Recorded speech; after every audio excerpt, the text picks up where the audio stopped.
Bonjour à tous et bienvenue sur la deuxième vidéo YouTube. Donc aujourd'hui, on va se concentrer sur quoi? Sur comment commencer en trading. Donc qu'est-ce qu'il faut au niveau matériel, au niveau logiciel et un petit peu les connaissances de base pour pouvoir passer ses premiers trades. Au niveau matériel, on a besoin de quoi? La première chose, c'est forcément un PC assez puissant pour faire tourner des logiciels de trading. Donc vous pouvez trader sur des interfaces web, mais ce n'est pas forcément l'idéal. Il vaut mieux télécharger des logiciels dédiés qui demandent un certain nombre de ressources. Moi, j'utilise ProRealTime, ça s'appelle, et c'est un des plus connus au niveau des logiciels. Donc ça, c'est la première chose, un bon PC et un logiciel de trading. Deux, il faut une connexion Internet forcément et une qui soit assez puissante. Donc la fibre, c'est le mieux, et si vous avez un ADSL, ça passe.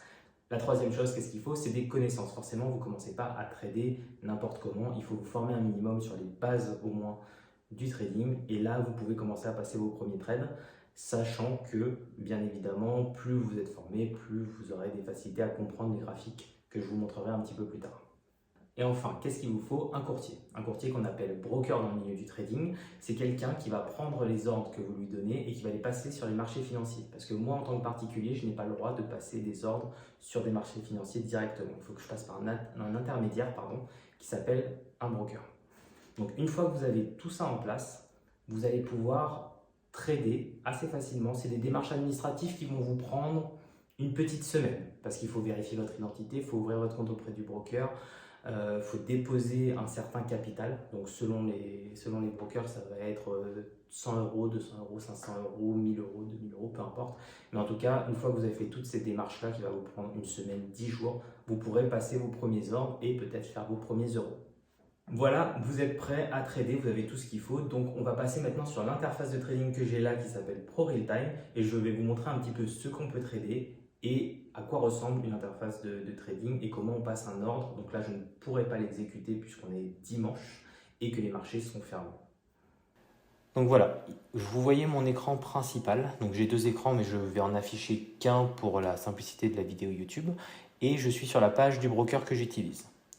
Le broker que j'utilise s'appelle IG Markets. Donc celui-là, c'est un broker que je recommande quand vous êtes débutant. Il n'y a pas besoin d'un très gros capital pour débuter. Il me semble que c'est 300 euros le montant minimum à investir.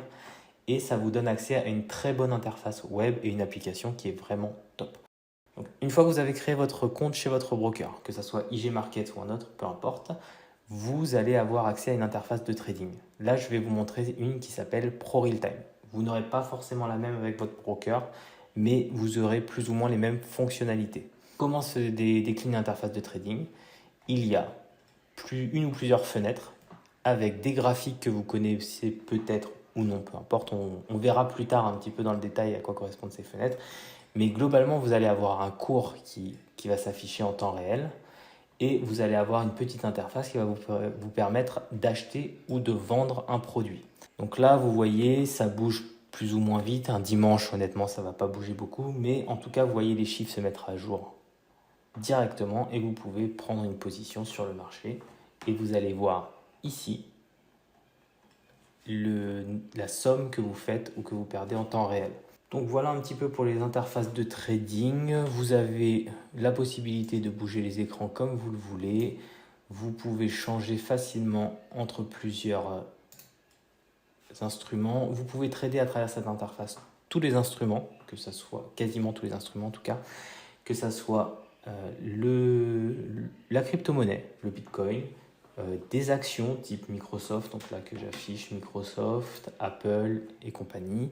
Vous allez pouvoir traiter des matières premières, bref, tout est possible au niveau du trading. Après, c'est à vous de trouver les les instruments que vous souhaitez trader en priorité. Moi, ça sera principalement les indices et les actions. Vous avez une interface que je vous montrerai assez régulièrement, c'est le nouveau rapport détaillé, hop, donc qui va se trouver ici.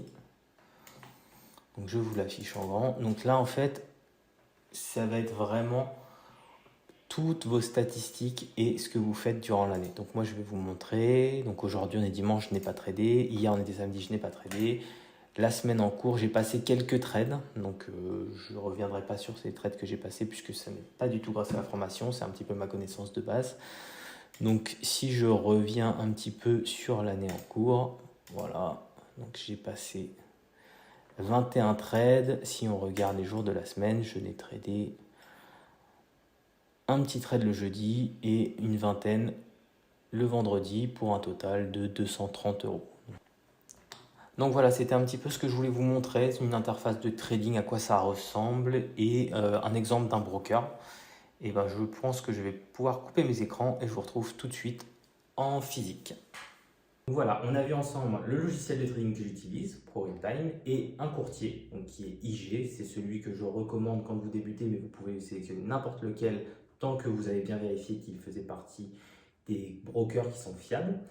Et une fois que vous avez ça, il faut vous former un minimum et vous pouvez passer vos premiers trades pour pouvoir éventuellement gagner vos premiers euros. Donc je vous dis à très bientôt, je reviendrai en détail sur les différentes interfaces que vous avez pu voir et je ferai des petites vidéos shorts de YouTube, les formats de 30 secondes, 1 minute, pour vous expliquer vraiment les rudiments, qu'est-ce qu'un chandelier japonais, les différents indicateurs, à quoi correspondent toutes ces interfaces et comment un petit peu c'était ces écrans.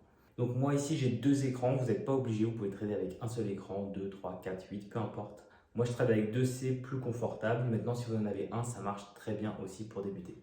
Merci à tous d'avoir suivi cette vidéo. La prochaine fois, je reviendrai un petit peu plus en détail sur la formation que je suis actuellement, qui a démarré, mais qui est encore sur des stades un petit peu débutants. Donc c'est pour ça que je n'ai pas fait une vidéo directement là-dessus. Par contre, je reviendrai sur ma première semaine de trading. N'hésitez pas à mettre des commentaires, à vous abonner ou à mettre un petit pouce bleu si cette vidéo vous a plu. Je vous remercie et je vous dis à la prochaine fois.